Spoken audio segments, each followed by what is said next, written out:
incroyables aventures du Captain. Pour une fois, soyons iconoclastes. Pensons en dehors de la boîte. Et démarrons cette vidéo avec ce magnifique panorama babuche. Et aussi ce mec qui pisse. Oh, bon, on va reprendre par du classique. Hein. Aujourd'hui pourrait presque être un lundi au soleil, sauf qu'on n'est pas lundi, mais bref, peu importe. Putain. Et il faut que j'aille défouler mes démons professionnels par une bonne séance de pédalage. Dur. Et cette grimpette sous le soleil m'a littéralement fait tirer la langue.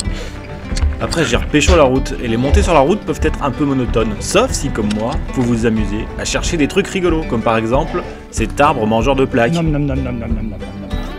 ça lui a pas réussi parce qu'il est mort. Ou même ces processionnaires que j'ai initialement pris pour un serpent. Elles sont perdues, elles savent pas où aller les connes. Spécial dédicace à Nico, je sais qu'il adore ces bêtes. Nous y voilà. Au plan des... je sais pas quoi. Plan des bouts. La mission du jour, c'est un peu de faire l'Indiana Jones à bicyclette. Il y en a un qui m'a mis ça en commentaire un jour, j'ai trouvé ça très rigolo. Bref, la mission du jour, c'est un peu d'exploration.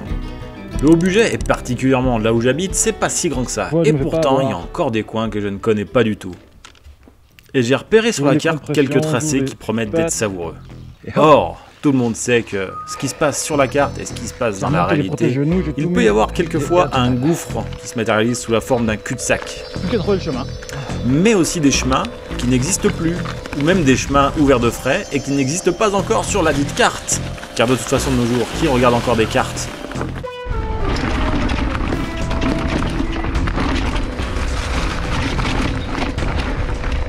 Ouais, c'est déjà un peu plus d'espoir que ce soit par là. Oui, car mon premier chemin s'est soldé par un écueil, sous la forme du fameux cul-de-sac. Mais quelle ne fut pas ma surprise en découvrant que tous les sentiers ici étaient parfaitement ouverts et entretenus. Moi qui m'attendais à galérer pour trouver une entrée complètement cachée par les ronces ou par des hautes herbes couvertes de tiques, eh ben non. Néanmoins, tel un David Vincent à la recherche d'un raccourci que jamais je ne trouva, j'étais un brin perdu parce que j'avais légèrement dévié de ma trajectoire. En même temps, je sais pas lire une carte. Mon chemin il s'en fait descendre à un moment là. Carrément pas dessus. Être paumé sur un single comme ça, c'est pas vraiment désagréable. Et même si j'ai pesté, j'ai trouvé ça très très joli. Il y a des marques, c'est pas rassurant ça. Pourquoi à cet instant ai-je trouvé que ces marques n'étaient pas rassurantes ? Peut-être ai-je pensé qu'il s'agissait de marques laissées par les bûcherons en vue d'un futur débardage. Ou même pire, d'un débardage déjà passé. Allez donc savoir ce qui se passe dans la tête d'un homme aux abois.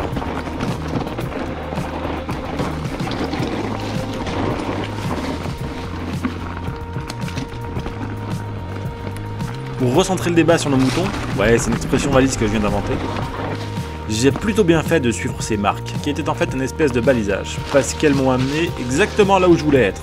Exactement où je voulais. La cascade du Landeron. La cascade du Landeron. T'arrêtes de me copier un peu là ? Enfin la cascade c'est pour plus tard, hein. Et je précise, je dis cascade en parlant d'une cataracte, d'une chute d'eau, et pas d'une belle pirouette de ma part. Non, avant d'y accéder, on va devoir se farcir le chemin du Pré-Neuf. Et comme vous allez pouvoir le constater, c'est plutôt un gros morceau technique. Alors certes, il est court, mais il compense largement avec la difficulté pour le rouler. Le confort. Et sans me vanter, et c'est un peu une sorte de mise en garde, il faut quand même un petit peu de niveau, un petit peu de bagage technique pour réussir à passer tout ça sans trop se faire chier. Il y a longtemps que j'ai pas parlé du blaireau, cette opiniâtre petit animal que j'aime tant. Bon, on va aller tout droit, ça fera l'affaire. Et ben s'il y a un domaine où je suis opiniâtre, je suis même pas sûr que ça s'applique à cette situation, mais bref on s'en fout. S'il y a un domaine où je suis opiniâtre, c'est quand j'essaie de passer un élément technique ou une difficulté improbable en sachant qu'elle a à ma portée et que je sais que je pourrais la franchir. Comme par exemple ce virage en appui fuyant, dans la pente bien raide, que je ne réussirais pas à passer. Pour réussir à négocier le passage là, il est pas simple hein. Oui, j'ai quelque peu galéré pour négocier ce virage à droite. Et pour rester dans les métaphores maritimes, un capitaine de galère, c'est pas ce qu'il y a de plus reluisant. Mais je sais au très fond de mes tripes qu'un jour je l'aurai ce virage. Bon, après ce virage un peu compliqué, tout le reste n'est qu'une formalité. Une formalité au même titre qu'un dépistage colorectal pour le cancer est aussi une formalité.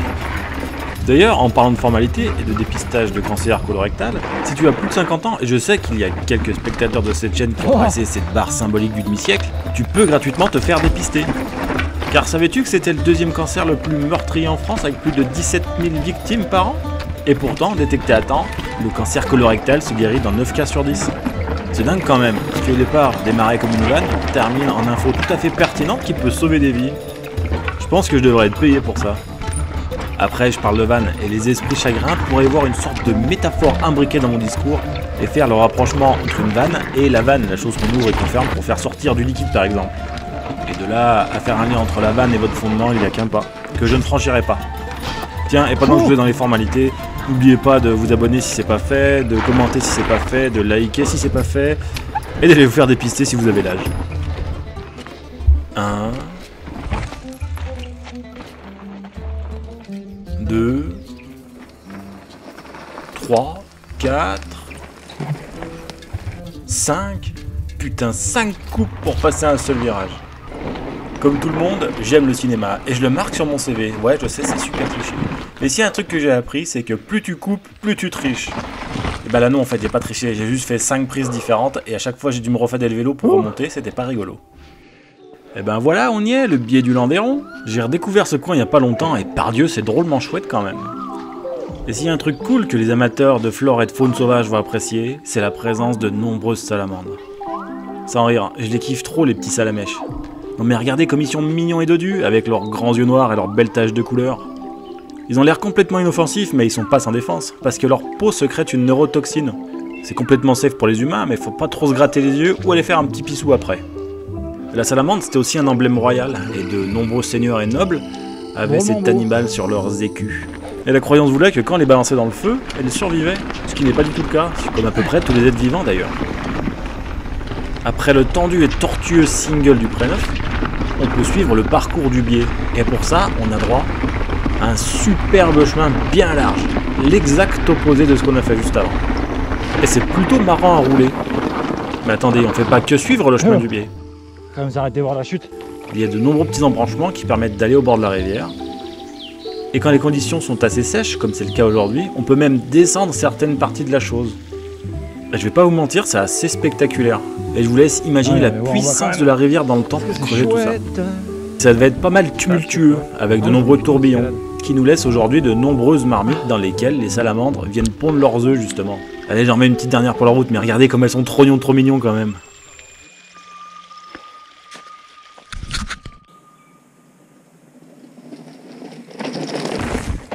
Qui a dit que le Haut-Bugey ne ressemblait pas du tout à l'Amazonie? Alors ouais, nous on n'a pas les dents de robates mortelles que à peine tu les touches, tu crèves tout de suite. Encore moins le majestueux et très puissant fleuve Amazon. Hormis quelques tépouilles enfouies au très fond de la jungle vénézuélienne, c'est quand même plutôt plat l'Amazonie. Ce qui n'est pas le cas chez nous, et c'est une bonne nouvelle parce qu'on peut faire du vélo.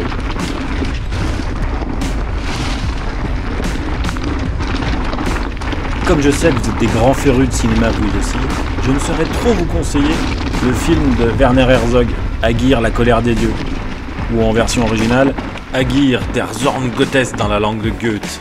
Car oui, c'est un film allemand. Oh merde. Ça parle de Agir, un conquistador espagnol qui s'enfonce de plus en plus profondément dans la jungle amazonienne, complètement dévoré par son avidité de l'or, à la recherche de la mythique Eldorado.